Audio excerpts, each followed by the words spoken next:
Hello, everybody. Gotta say, this is one of those days where I had recurring technical issues and crazy sound issues, and then I thought I fixed it, and then I sat down and I realized my hair looked like I just got out of the pool, which is true because that actually did happen. And I was like, ridiculous. So here we go. I don't know how many times I've tried to start this video, and I'm gonna do it now, hopefully without messing it up again. So I'm gonna talk about OMD, Orchestral Maneuvers in the Dark. Um, they are a UK electronic new wave synth pop band, sometimes regarded as important pioneers in electronic music, influenced by Kraftwerk and Noi and other krautrock bands, that kind of thing. They're once referred to as the Beatles of synth pop, which is kind of an interesting way to look at them. So experimental, especially in the beginning, in the early days, but certainly with some pop sensibilities, and not without commercial success because some of their songs did very well. But I will just say that they did well, perhaps more in Europe and the UK than they did here. When I became aware of them, you would never hear this band on commercial radio. I heard them on an alternative station that I used to listen to, which was an unusual station, and again you'd hear them perhaps on college radio or university radio, the station I listened to when I was in university. So not really terribly popular back then. They would sell out now, and perhaps some of their songs do get played now, but they would certainly sell out concerts, and they still do. So they really, by 1989, they started in 1979. By 1989, three of the members had left, leaving just Andy McCluskey, and he soldiered on alone for a while. And then eventually he called it quits. But surprisingly, the band reformed at some point. So an interesting history, gone through many different phases of the kind of music they played. And here's a strange Toronto connection. So the band features Andy McCluskey, who sings most of the songs, Paul Humphreys, who sings a handful of songs, and then Martin Cooper, Stuart Kershaw is the current drummer. But there used to be a former drummer named Malcolm Holmes. And in Toronto, at a concert in Toronto in 2013, I believe, he suffered a heart attack. So his heart stopped beating during the concert. They had to stop the concert and obviously cancel the tour. Now, oddly, I've never seen the band in concert, and I wasn't at that show, so that was sad news. But he survived. He just can't tour with the band now, so he had to step back. So I would start with the debut single from 1979. It came out. I have a few notes about dates because I'm going to forget them. But in May 1979, they released their first single on 7-inch, and of course, I don't really have a 7-inch, well, at least a good 7-inch record collection, so I don't have that one. But it was called Electricity, and I think many people will know that song. It's a very upbeat, popular, danceable song that I'm sure you would have heard. It's had a lot of airplay, at least in across the ocean, but not here. And that was a song that was from the previous band, I think called The Id, that many of the members were in. And I should just point out that in the early days, OMD was really a duo with Andy McCluskey and Paul Humphreys. And the unofficial third member of their band was something called Winston, which was a TIAC 4-track tape recorder, which they would use when recording and also take on stage. So eventually they did have a real band, but that was the early days. So the second single, which I do have, is called Red Frame White Light, from February 1st, 1980. The flip side on this one is I Betray My Friends. Some versions of this 12-inch have a different flip side, a different B-side.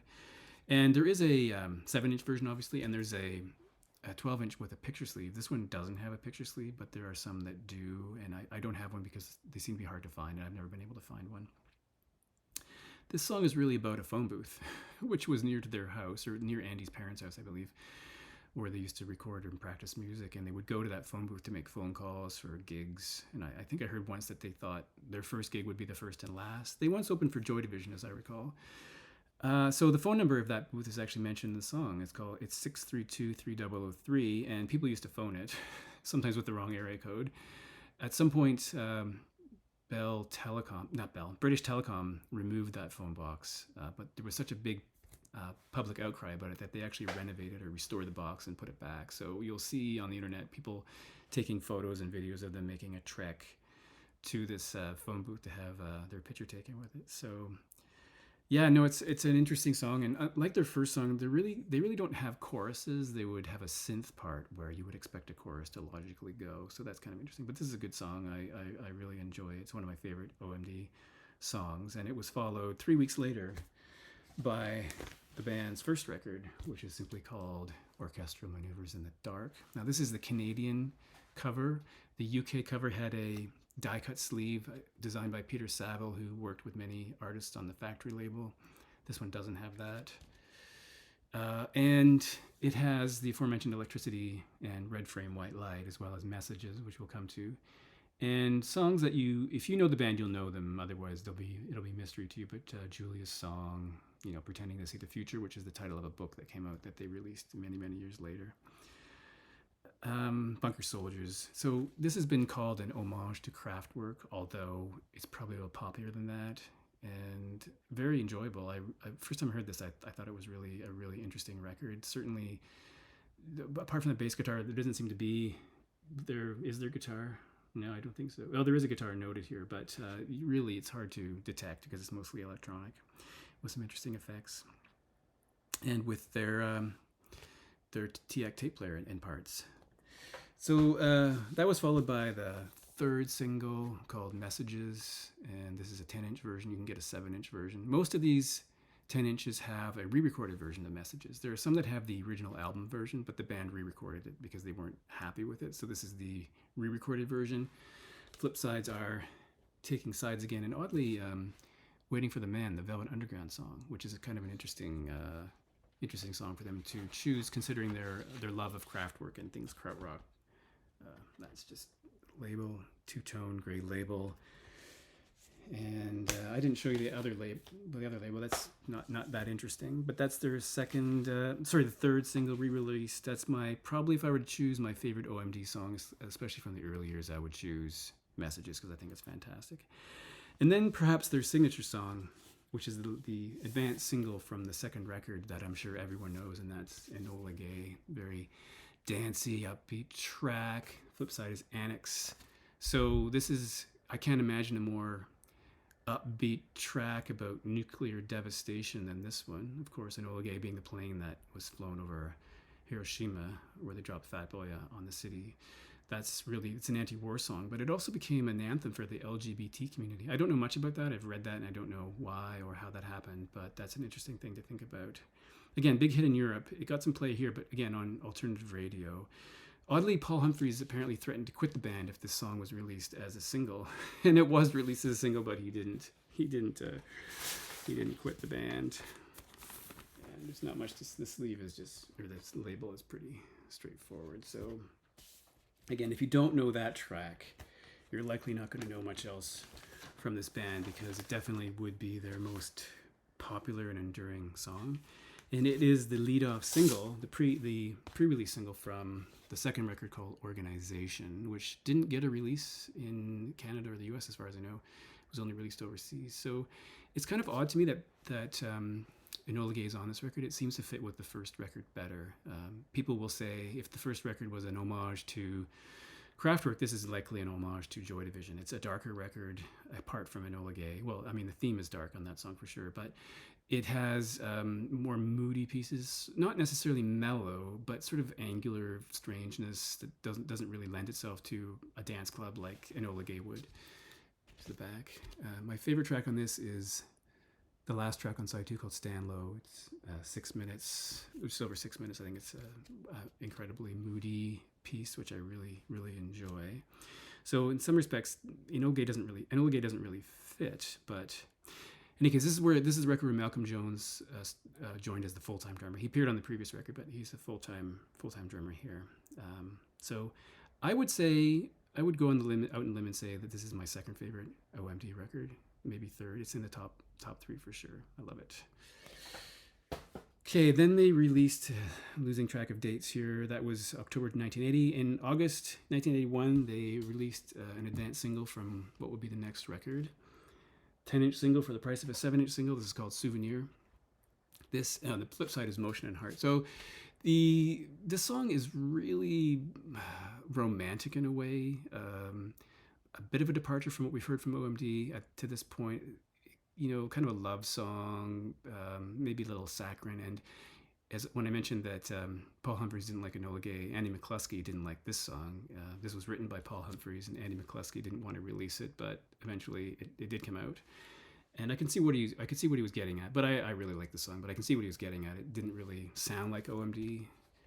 The flip side, Motion Heart, says Amazon version. And if you release that today, you'd probably expect an Amazon exclusive, but that's not what it is. I'm not sure how well this will show up, but on this 10-inch record, it's hard to see. It's actually on green vinyl, but I can't really see hard to see, but it's on green transparent vinyl, which is kind of cool. Anyway, that's a good track, and it's one of the few that Paul Humphreys sings. They released another advanced single from the next record, and this one is Joan of Arc. This is credited to Orchestral Manoeuvres. They dropped In the Dark for this particular release. I don't know why they did that. The flip side is The Romance of the Telescope, which would appear on the next record called Dazzle Ships, the one after Architecture and Morality. And this is a really fine song too. There's two tracks that kind of go together called Joan of Arc. There's this one, Joan of Arc, and then there's Maid of Orleans, something that's called The Waltz of Joan of Arc, which I'll come to. But this is a really lush song with some great musical parts to it. It's really interesting, so definitely you might want to listen to that to see if you don't know it, you might want to have a look at that. So those two tracks would appear on Architecture and Morality, which in many people's opinion would be the premier, the masterpiece, the best OMD record, and I would agree with that. You may have seen different covers. Some of them are bluish. There's different colors to this record. Sometimes the font looks different. This is the Canadian pressing from 1981. This came out in November 6, 1981. I would say their best record. It starts with The New Stone Age, which is one of my favorite opening tracks to any record. It has a frenetic sort of pace. It sounds sort of nervous, anxious, lots of really strange energy to that song. And it bleeds into She's Leaving, which is a really mellow, quiet song. And then the aforementioned Souvenir, Sealand, which is again very quiet, atmospheric. And then the two Joan of Arc, and then Joan of Arc, Maid of Orleans. And then the three other tracks are really great too. Georgia being quiet, the beginning, the end being sort of more of an upbeat track. But this is, as I say, my favorite. You can see a good picture of the boys on the back there, the two main people in the band. And I think if there's a place to start with OMD, this would be the one to start with, for sure. Now, sometime during 1981, sorry, I got to make a noise. Sometime during 1981, this came out, and I can't remember when. It's a Supersound single, which was printed in West Germany, Preston, West Germany, which contains 4 tracks: Enola Gay, Souvenir, Motion and Heart, and Annex, which was a flip side to Enola Gay. I've never seen another copy of this. This is the only copy I've ever seen. And I don't know whether that makes it rare. I didn't check the price or anything, but it's hard to find. So that's kind of just a curiosity, really. The third single from Architecture and Morality is a track called Joan of Arc, Maid of Orleans, sometimes called Waltz of Joan of Arc. And the first version of that 12-inch single appeared in this foil kind of jacket with this coin motif with an image of Joan of Arc. And curiously, apart from Maid of Orleans, it has 2 B-sides listed. One is Navigation and one is Experiments and Vertical Takeoff. The problem is that this record actually does not contain Experiments and Vertical Takeoff. They proposed that song but never wrote it. So instead they swapped it out for a track called Of All the Things We've Made, which would later appear on Dazzle Ships. The labels are correct, but the jacket is incorrect. And they withdrew this jacket, so it's probably harder to find. Probably partly because of the mistake, but also because the band didn't like this jacket, and they replaced it with this one, which has a stained glass look to it. This is Maid of Orleans, OMD. And here, the flip side, the B-sides are correct, Navigation, but again, another mistake. Instead of All the Things We've Made, they put Of All the Things We've Done, so that's a mistake as well. And Of All the Things We Made, as I mentioned, would show up on Dazzle Ships. So that's kind of curious in itself. So let me see where I am in terms of making mistakes. Did I make any mistakes yet? Maybe not. So that wraps up the tracks from Architecture and Morality. And then they move into this period which in early 1983, they released a song called Genetic Engineering, and this also has a song called Telegraph. Both are from the Dazzle Ships record. And if you heard these two songs without having heard the rest of the record, you would think, okay, this is OMD recording more sort of upbeat, danceable pop songs. And in fact, that's definitely what they sound like. Eventually, they appear on Dazzle Ships. There's an extended version of Genetic Engineering and an extended version of Telegraph. So, unfortunately, so these are really great tracks, but the record doesn't sound like the Dazzle Ships record doesn't really sound like this, and we'll get to that in a moment. But this came out in February '83.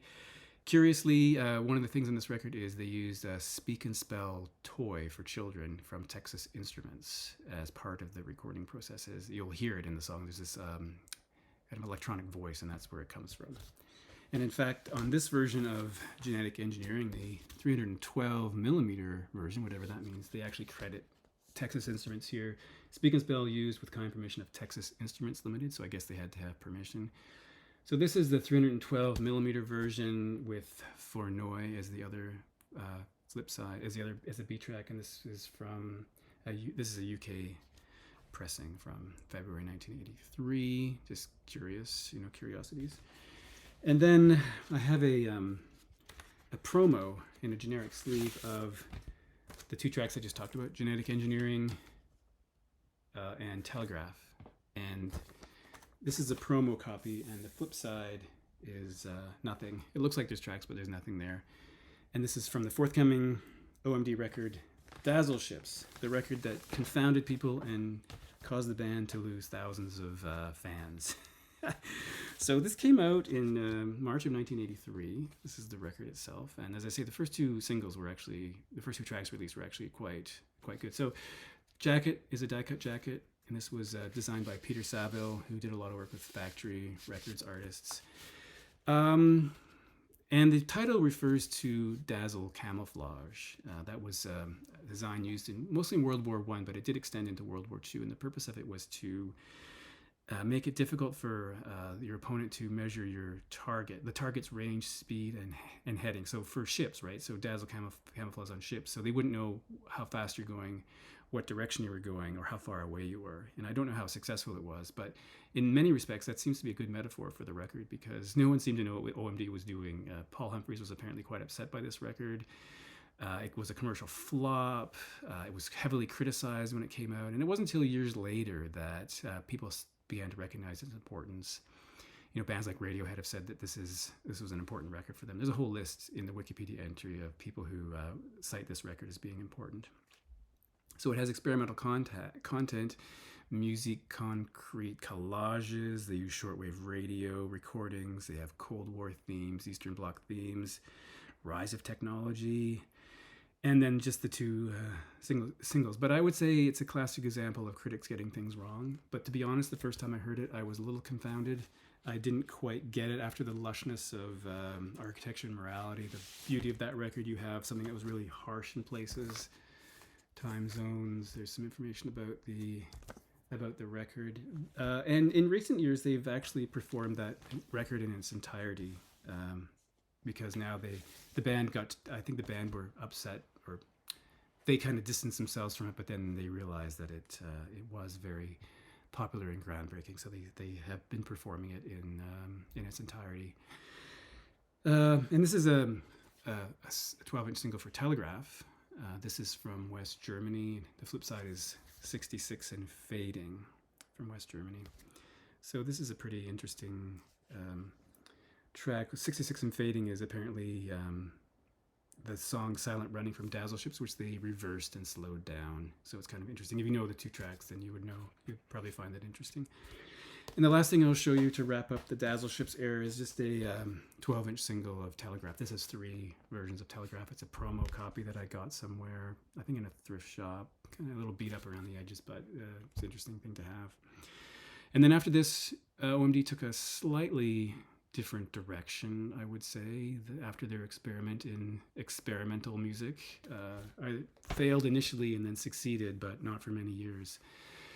So now that I've done those and realized how long it's taken me, I probably have 3, 4, 5 videos ahead of me. So just be warned if you don't like OMD.